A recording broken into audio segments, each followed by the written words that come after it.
नमस्कार, जय हिंद। आप सभी का राजस्थान क्लासेस के यूट्यूब प्लेटफॉर्म पर एक बार फिर से बहुत बहुत स्वागत है। दोस्तों, आज हम बात करेंगे भारत भूगोल की। भारत भूगोल के संदर्भ में हम बात करेंगे टॉप 40 क्वेश्चंस और साथ में हम पढ़ेंगे एडवांस्ड नॉलेज। तो दोस्तों, वनपाल वन रक्षक 2022 के सिलेबस पर आधारित ये क्लास होने वाली है। डेली ये सुबह 9 बजे क्लास होती है। तो दोस्तों, लाइव शुरू हो चुकी है। दंगल प्रश्न पेपर है, आप कितने सही करेंगे ये आपके ऊपर डिपेंड करेगा, आपने कितना कुछ थ्योरी में पढ़ा है दोस्तों। ठीक है, तो आज का पहला क्वेश्चन कुछ इस प्रकार से आपकी स्क्रीन पर आ रहा है और पहला क्वेश्चन ये रहा। देखिए, भारत के निम्नलिखित में से कौन से राज्य की जो सीमा है वो बांग्लादेश से संयुक्त नहीं है, मतलब कि बांग्लादेश से नहीं मिलती। तो दोस्तों देखिए, बांग्लादेश से नहीं मिलती ये पूछा जा रहा है। ठीक है, तो आपका राइट आंसर हो जाएगा नागालैंड दोस्तों। ठीक है, क्योंकि नागालैंड जो है ये म्यांमार से मिलती है। कौन से मिलती है दोस्तों? म्यांमार से मिलती है, याद रखना। ठीक है, अगर मेघालय, त्रिपुरा और पश्चिम बंगाल की बात करें तो बिल्कुल ये जो है ये बांग्लादेश से मिलती है। बांग्लादेश से 5 राज्यों की सीमाएं मिलती है दोस्तों, मेघालय, त्रिपुरा, पश्चिम बंगाल, एक मैं आपके लिए यहाँ पर लिख देता हूँ असम, ठीक है, और एक यहाँ पर लिख देता हूँ पश्चिम बंगाल दोस्तों। ठीक है, तो सर्वाधिक किसकी मिलती है? सर्वाधिक पश्चिम बंगाल की सीमा लगती है। क्लियर है? अच्छा सा क्वेश्चन था आपका। और अगला क्वेश्चन मैं आपको देता हूँ, यहाँ पर आपका नागालैंड हो जाएगा और अगला क्वेश्चन आपकी स्क्रीन पर ये लीजिए साहब। अगला क्वेश्चन पूछा जा रहा है, नवगठित राज्य तेलंगाना कब बनाया गया? दोस्तों, अभी जो हाल ही में जो नया राज्य बना वो कौन सा राज्य बना? तेलंगाना राज्य बना है। तो प्यारे दोस्तों, तेलंगाना राज्य बना तो कब बना था? 2014 में बना था। 2014 कब? 2 जून 2014 को बना।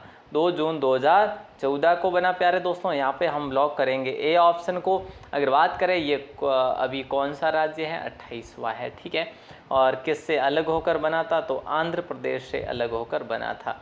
क्लियर है? अगला क्वेश्चन आपकी स्क्रीन पर ये लीजिए। अगला क्वेश्चन पूछा जा रहा है, चीन मैकमोहन सीमा। देखिए, चीन से भारत की सीमा लगती है। चीन से, एक सेकंड के लिए, चीन से भारत की जो सीमा लगती है ना प्यारे दोस्तों, ये आप सभी जानते हैं। ठीक है, तो इसके संबंध में भारतीय राज्य और केंद्र शासित प्रदेशों की सीमा कितने कितनी संख्या है?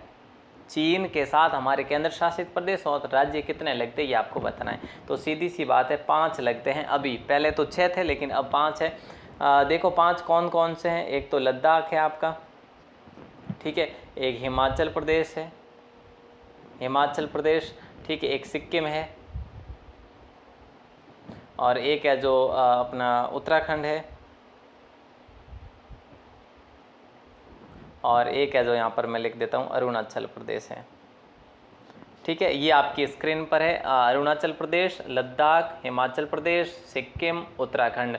ठीक है, 5 केंद्र शासित प्रदेश एक हो जाएगा, 4 राज्य हो जाएंगे। राइट आंसर आपका सी ऑप्शन हो जाएगा। और अगला क्वेश्चन ये लीजिए आपकी स्क्रीन पर है दोस्तों। कुछ यूं पूछा जा रहा है कि क्षेत्रफल की दृष्टि से भारत का सबसे छोटा जो राज्य है वो कौन सा राज्य है, ये आपसे पूछा जा रहा है। तो दोस्तों, तेलंगाना होगा, कर्नाटक होगा, गोवा होगा या फिर मणिपुर होगा। गोवा की बात करें तो मात्र 3702 वर्ग किलोमीटर में फैला हुआ है गोवा, सिर्फ इतना ही है। ठीक है, तो दोस्तों वैसे अगर बात करें 30-34 हमारा तो वो धौलपुर भी है कि नहीं है?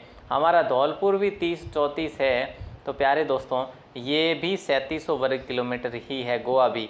ठीक है, तो यहाँ पे राइट आंसर सी हो जाएगा। जबकि बात करी जाए राज्य, भारत का सबसे बड़ा राज्य कौन सा है? तो हमारा राजस्थान है ना। राजस्थान की कितनी है? 34, 22, 39, 132, 140 वर्ग मील। अगला क्वेश्चन आपकी स्क्रीन पर है और यूं पूछा जा रहा है कि भाई प्रशासनिक दृष्टि से देश में कितने राज्य और केंद्र प्रशासित प्रदेश है, या फिर केंद्र शासित यूटी कह सकते हैं। तो प्यारे दोस्तों, यहाँ पर सिंपल सा क्वेश्चन है और आपसे ऐसा क्वेश्चन करूँ जहाँ तक मुझे नहीं लगता आपका राइट आंसर ए ऑप्शन हो जाएगा। ये आसान सा क्वेश्चन था भैया, है कि नहीं? अगला क्वेश्चन आपकी स्क्रीन पर है, ये लीजिए। 7 सिस्टर्स के नाम से ये आपको बताना है। 7 बहिनें, 7 सिस्टर्स मतलब यही होता है, 7 बहिनें। तो 7 सिस्टर्स के नाम से किन राज्यों को जानते हैं? वो 7 राज्य हैं प्यारे दोस्तों, और वो किस साइड में है ये हमें बताना है ना। पश्चिमी राज्य में है। पश्चिमी में देखो, आपने आज तक पश्चिमी में हमारा राजस्थान भी है, तो आज तक आपने 7 सिस्टर में सुना क्या राजस्थान को? नहीं।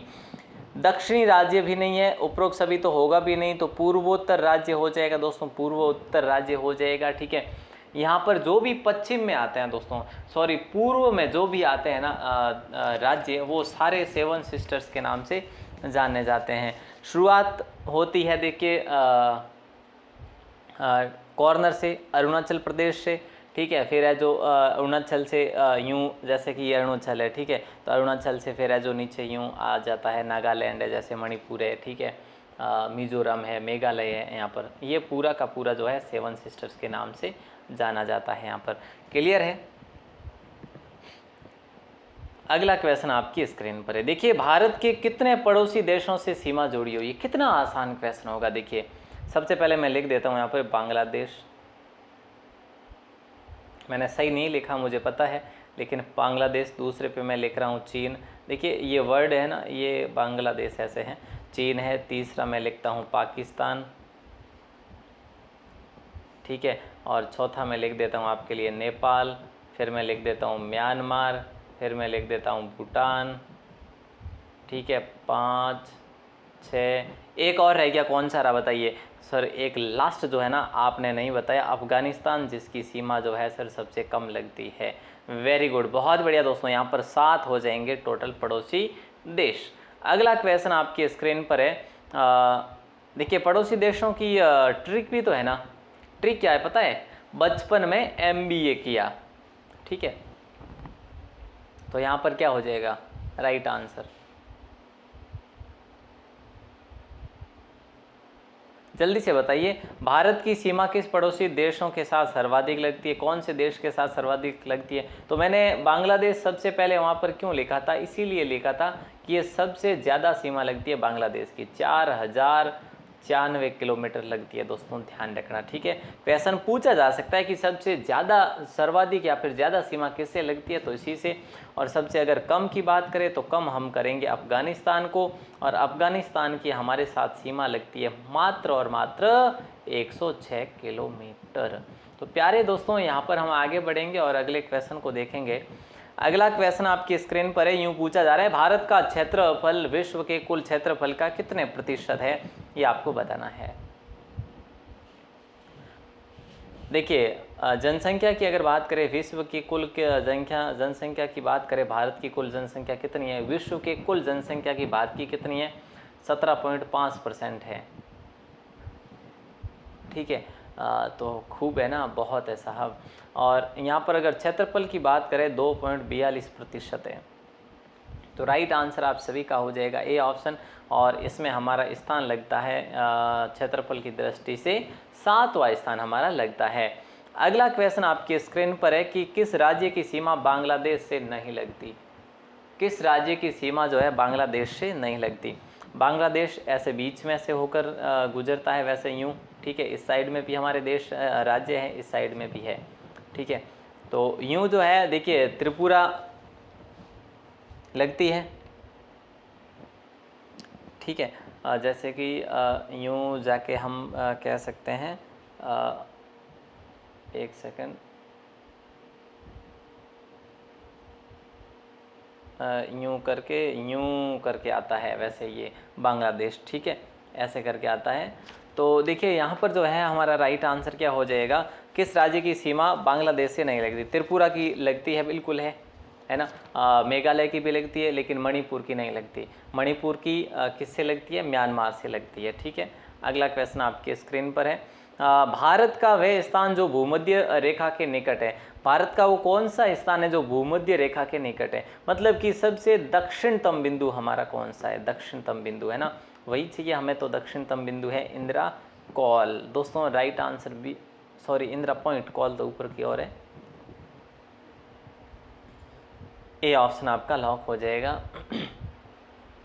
ये वृहत निकोबार द्वीप में स्थित है दोस्तों। इसका प्राचीन नाम जो था वो पिग्मेलियन था, पिग्मेलियन पॉइंट था इसका प्राचीन नाम, ठीक है। तो ये चीज़ भी आप लोग याद रखेंगे। अगला क्वेश्चन आपकी स्क्रीन पर है कि भारत का क्षेत्रफल लगभग कितना है? भारत का क्षेत्रफल लगभग कितना है? 32.8 या 32.4, 33.6? देखो ये नहीं है, ये नहीं है, 3287 वर्ग किलोमीटर में है। तो 3287 इसमें कहीं पे दिख रहा है आपको, 32.8 दिख रहा है ना, तो ये आपका राइट आंसर हो जाएगा। बी ऑप्शन बिल्कुल आसान है। और हमारे भारत की जो अगर बात करें कि भाई आकृति कैसी है, तो चतुष्कोणीय है, याद रखिएगा। अगला क्वेश्चन आपकी स्क्रीन पर है, भारत की स्थलीय और समुद्री सीमा की लंबाई जो है वो कितनी है। अगर आपसे पूछे कि समुद्री जो तटीय राज्य है ना वो कितने हैं, हमारे भारत के 9 राज्य हैं, ठीक है। तो भारत की स्थलीय और समुद्री सीमा की लंबाई की बात करें तो दोस्तों ये देखिए, स्थलीय की बात करें तो 15,200 है, ठीक है, और समुद्री की बात करें 7,516 है। तो हमारा राइट आंसर क्या हो जाएगा, डी ऑप्शन हो जाएगा, बिल्कुल आसान सा तो है। और अगला क्वेश्चन ये लीजिए आपकी स्क्रीन पर है, आदम का पुल जो है निम्नलिखित में से किन 2 देशों के मध्य स्थित है। देखिए दोस्तों, आदम का पुल रामेश्वर तमिलनाडु व मन्नार को जोड़ता है ये, ठीक है। तो यहाँ पर है जो भारत व श्रीलंका हो जाएगा राइट आंसर। और पाक जल संधि दोस्तों किन 2 देशों के मध्य हो रखी है, पाक जल संधि, तो ये भी भारत और श्रीलंका के मध्य ही हो रखी है, ये भी याद रखना। अगला क्वेश्चन आपकी स्क्रीन पर है, पोर्ट ब्लेयर जो है ना दोस्तों ये कहाँ पर स्थित है, बताइए, जल्दी से बता दीजिएगा, फिर हम आगे बात करते हैं।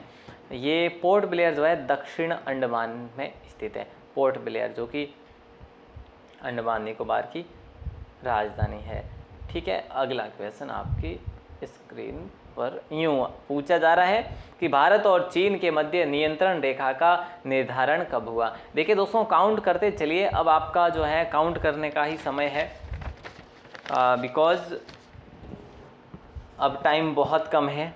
भारत और चीन के मध्य नियंत्रण रेखा का निर्धारण कब हुआ, तो ये हुआ था 1914 में दोस्तों। कब हुआ था, 1914 में हुआ था वैसे। और ये हमारी सीमा क्या कहलाती है, मेक मोहन नाम से कहलाती है। मेक मोहन, टोटल कितनी है सीमा दोनों के मध्य, 3488 किलोमीटर है दोस्तों। ये तो आप सभी जानते हैं, ये दूसरे नंबर पर है सीमा के मामले में, ठीक है। और अगला क्वेश्चन आपकी स्क्रीन पर ये लीजिएगा कि 30 वर्ष या फिर अधिक समय अवधि की औसत वायुमंडलीय दशाओं को क्या कहते हैं। मतलब कि ऐसी वायुमंडलीय दशाएं जिसका 30 वर्ष से अधिक समय हो चुका है, समय अवधि हो चुकी है, उसको हम मौसम तो नहीं कहेंगे, क्योंकि मौसम जो है बदलाव में होता रहता है, जलवायु भी बदलती है, लेकिन समय अवधि जिस वायुमंडल की दशाओं के अनुरूप हम देखते हैं, तो हमारा राइट आंसर जो है बी ऑप्शन हो जाएगा। बाकी तो देखिए ये आते रहते हैं, ठीक है, लेकिन जलवायु जो है ये 30 वर्षों से अधिक वायुमंडलीय दशाएं जो है पेश करती है। अगला क्वेश्चन आपकी स्क्रीन पर है, पूछा यूँ जा रहा है, अब ये कहाँ से जाएगा भाई, हाँ गया। भारत की सर्वाधिक वर्षा मुख्यतः प्राप्त होती है। देखिए, भारत की सर्वाधिक वर्षा कहाँ पर प्राप्त, किससे प्राप्त होती है, वापस होते मानसून से होती है, या उत्तर पूर्वी मानसून से होती है, या दक्षिण पश्चिमी मानसून से होती है, या फिर संवहनिक वर्षा से होती है। तो देखिए ये बड़ा आसान क्वेश्चन है, राइट आंसर सी ऑप्शन हो जाएगा आप सभी का। दक्षिण पश्चिमी मानसून से सर्वाधिक हमें वर्षा देखने को मिलती है। कब मिलती है, जून से लेकर जून जुलाई में सर्वाधिक देखने को मिलती है, और जून जुलाई से सितंबर तक मिलती है वैसे, ठीक है। तो जून जुलाई और सितंबर दोनों को याद रखेंगे दोस्तों, जून जुलाई अगस्त सितंबर तक, मतलब 4 महीने कंटिन्यू होती ही है ये बरसात, ठीक है, बरसात। तो आगे बढ़े, निम्न में से किस राज्य में प्रत्यावर्ती मानसून का अधिक जो है प्रभाव होता है। प्रत्यावर्ती मानसून की बात करते हैं हम लोग, मतलब कि इसे मानसून निवर्तन भी बोलते हैं, और ये जो है ना उत्तर पूर्वी मानसून से आती है, उत्तर पूर्वी मानसून से आती है, उत्तर पूर्वी मानसून से आती है। तो ये शरदकालीन वर्षा है, शरदकालीन, और ये सर्वाधिक दक्षिण में होती है दोस्तों। दक्षिण में भी कहाँ पर होती है, तमिलनाडु में होती है। बाकी कोई दक्षिण के वैसे यहाँ पर राज्य भी तो नहीं है, समझ रहे हैं मेरी बात को। तो यहाँ पे आप सभी का राइट आंसर ए ऑप्शन हो जाएगा। और अगला क्वेश्चन आपकी स्क्रीन पर है, भारत के पश्चिमी तटों में ग्रीष्म में, मतलब कि गर्मी के समय अति उच्च वर्षा जो है मुख्यतः किसके कारण होती है, ये बता दीजिएगा। तो सीधी सी बात है साहब, उष्ण कटिबंधीय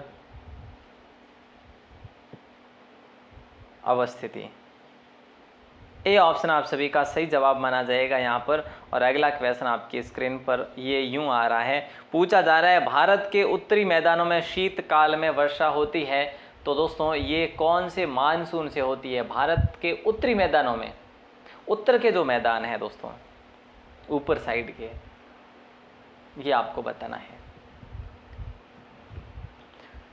हाँ, पश्चिमी विक्षोभ, बिल्कुल सही बात है।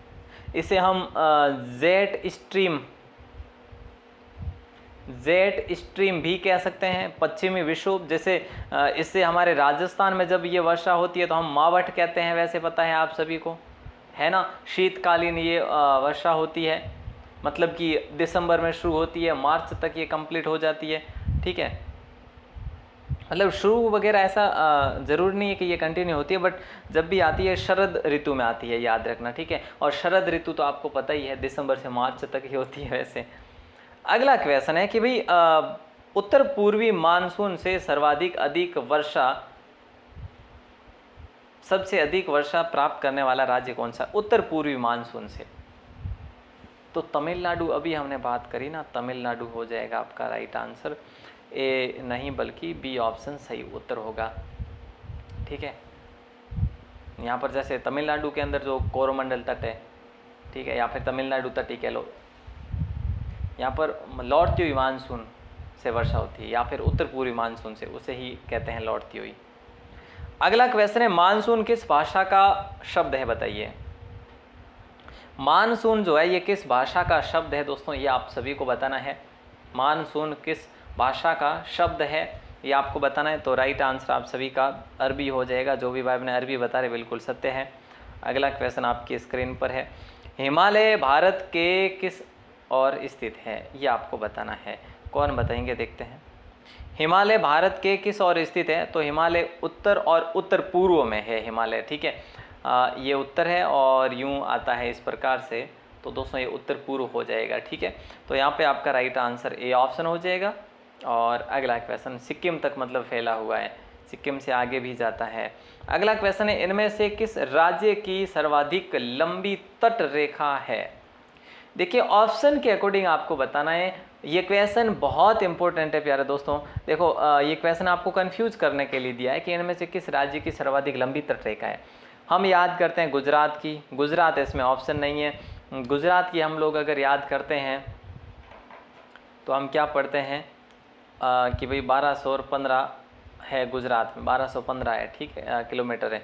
तो यहाँ पर जो है आपका राइट आंसर आंध्र प्रदेश हो जाएगा, जो कि 970 है। हाँ, हम कह सकते हैं ऑप्शन के अकॉर्डिंग तो यहाँ पर आंध्र प्रदेश होगा, लेकिन जब हम यहाँ पर वापस आते हैं अपने सर्वाधिक पर, तो गुजरात 1215 है दोस्तों, आंध्र प्रदेश 970 है। क्लियर है। अगला क्वेश्चन आपकी स्क्रीन पर यूँ पूछा जा रहा है, इनमें से असत्य कौन सा है? ये आपको बताना है। बताइए इनमें से जो असत्य है ना वो क्या है? भारत के समुद्र तटीय राज्य जो है वो 9 है, अभी हमने बात करी। भारत के समुद्र तटीय केंद्र शासित प्रदेश जो है वो 4 है। 4 है क्या? बिल्कुल सत्य है, क्योंकि टोटल हमारे टोटल कितने हैं? ये 13 होते हैं, है ना, समुद्र तटीय के, समुद्र के तट में जो है, तट से जो है 9 + 4, 9 ये हो जाएंगे और 4 हो जाएंगे। पड़ोसी देशों से जुड़े कुल राज्य की बात करें 20 नहीं है, ये 16 ही है। तो हमारा राइट आंसर यहाँ पर सी ऑप्शन होगा। पाकिस्तान से राजस्थान की सीमा 1070 लगती है, जैसलमेर की इसमें भी सर्वाधिक लगती है, जो कि 464 लगती है। आगे बढ़ते हैं दोस्तों, आइए मेरे साथ। अगला क्वेश्चन आपकी स्क्रीन पर है और ये पूछा जा रहा है, नदियों द्वारा लाई गई मिट्टी को क्या कहते हैं? बताइए दोस्तों क्या होगा राइट आंसर? नदियों द्वारा लाई गई मिट्टी को क्या कहा जाता है? ये आप सभी से क्वेश्चन किया जा रहा है, क्या हो जाएगा राइट आंसर? बताइए।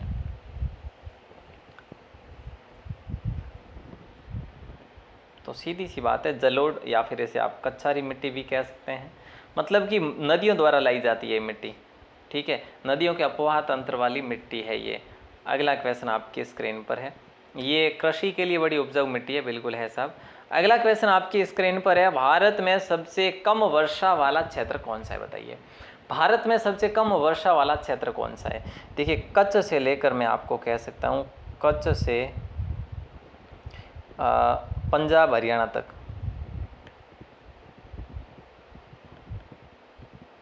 तो हमारा इसके अंदर राजस्थान भी पिछता है, आपको पता है ना। हाँ, तो ए ऑप्शन आपका लॉक हो जाएगा दोस्तों। बिल्कुल, ये तो फिर भी ठीक है, ये अरावली है और अरावली की वजह से राजस्थान में बरसात होती है। अगर अरावली ना होती तो राजस्थान में पता नहीं बूंदें भी गिरती या ना। खैर यूँ तो होती, बट अरावली का बहुत ज़्यादा योगदान है। अगला क्वेश्चन आपकी स्क्रीन पर है 29 नंबर, आम्र वर्षा मैंगो शोअर जो है वो कौन सी है? आमों की बौछार, आम का टपकना, आम की खेती के लिए, आम की फसल। आम्र वर्षा जो है दोस्तों आम की खेती के लिए होता है। मतलब कि आम्र वर्षा जहाँ पर वर्षा होती है दोस्तों, कहाँ पर होती है? ये सर्वाधिक केरल में होती है, ठीक है। तो ये केरल में वर्षा होती है ना, तो इसको आम्र वर्षा नाम दिया गया है वैसे, क्योंकि ये आम की खेती के लिए जो है बड़ी उपयुक्त होती है, इसीलिए। ठीक है, आगे बढ़ते हैं। आइए मेरे साथ, अगला क्वेश्चन आपकी स्क्रीन पर है कि अरब सागर शाखा का मानसून सबसे पहले किस राज्य में आता है? ये आप सभी को बताना है। अरब सागर शाखा का मानसून सबसे पहले किस राज्य में आता है? तो दोस्तों ये अरब सागर का जो है ये केरल में आता है, क्योंकि केरल आप सभी को पता ही है दक्षिण पड़ता है। ठीक है, अगला क्वेश्चन आपकी स्क्रीन पर है। क्योंकि ये पश्चिमी घाट से ही टकराता है ये वाला मानसून, कौन सा? अरब सागर वाला, और वहीं पर टकरा के केरल के तटों पर वर्षा करता है। और दोस्तों अगला क्वेश्चन है कि भाई भारत के किस भाग में सर्वाधिक दैनिक तापांतर पाया जाता है? हम बात कर रहे हैं दोस्तों दैनिक तापांतर की सर्वाधिक दैनिक तापांतर छत्तीसगढ़ मैदान के आंतरिक क्षेत्रों में, राजस्थान के मरुस्थलीय क्षेत्रों में, अंडमान द्वीपों में, या फिर पूर्वी तटीय प्रदेशों में। सही जवाब आपका हो जाएगा बी ऑप्शन, राजस्थान के मरुस्थलीय क्षेत्रों में। बिल्कुल आसान है, बी ऑप्शन लॉक हो जाएगा। और यहाँ पर हमारे मरुस्थल में चुरू, फलोदी और जैसे कि जैसलमेर में सर्वाधिक तापांतर रहता है। अगला क्वेश्चन है भारतवर्ष में सर्वाधिक वर्षा क्षेत्र में होती है, किस क्षेत्र में होती है? ये आप लोग बताइए। भारतवर्ष में सर्वाधिक वर्षा जो है निम्न में से किस क्षेत्र में होती है? पश्चिमी घाट बिल्कुल सही है, हिमालय क्षेत्र और मेघालय, ये बिल्कुल सत्य है आपका ए ऑप्शन। और मानछिन राम में तो विश्व की सर्वाधिक बारिश वाला वो कह सकते हैं हम। ठीक है, और आगे बढ़ते हैं।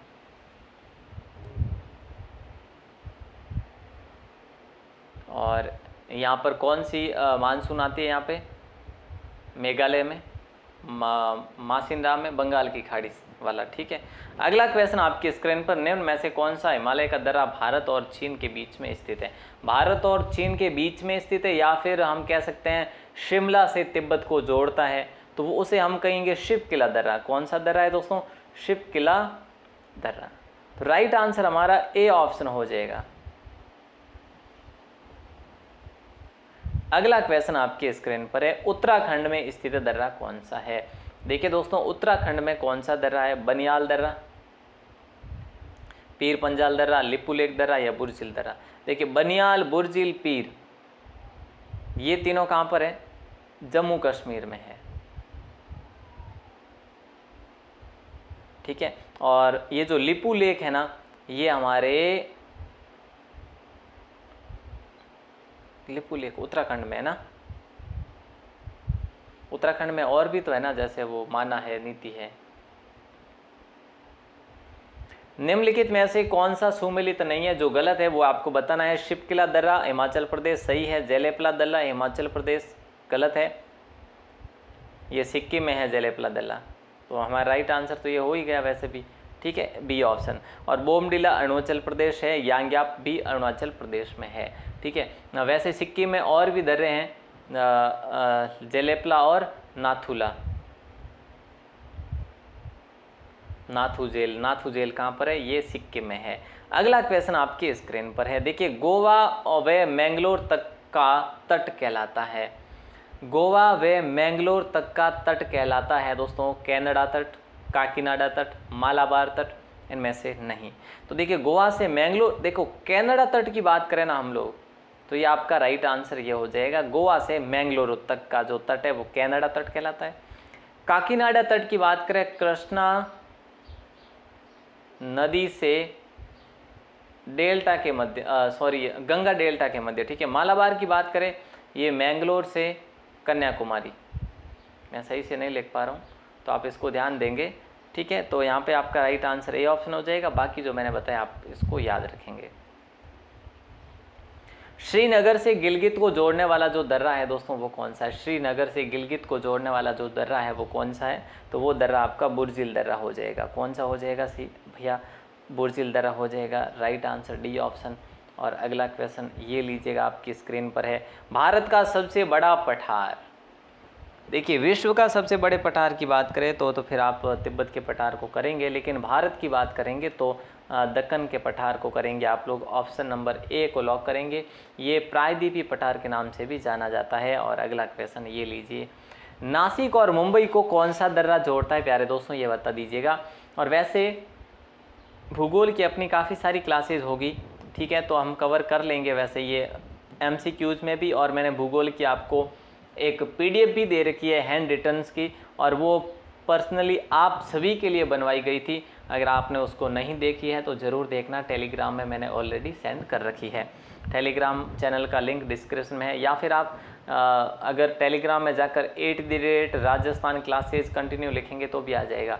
और यहाँ पर जो है वेबसाइट पर भी ये सारे नोट्स वगैरह डाले हुए हैं, तो आप देख सकते हैं बिंदास, यहाँ पर कोई आपका शुल्क नहीं है, ठीक है। ए ऑप्शन थाल घाट। प्यारे दोस्तों आगे बढ़ते हैं, यहाँ पर थाल घाट हो जाएगा। और लास्ट क्वेश्चन आपका है, और जल्दी से बता दीजिएगा क्या होगा राइट आंसर।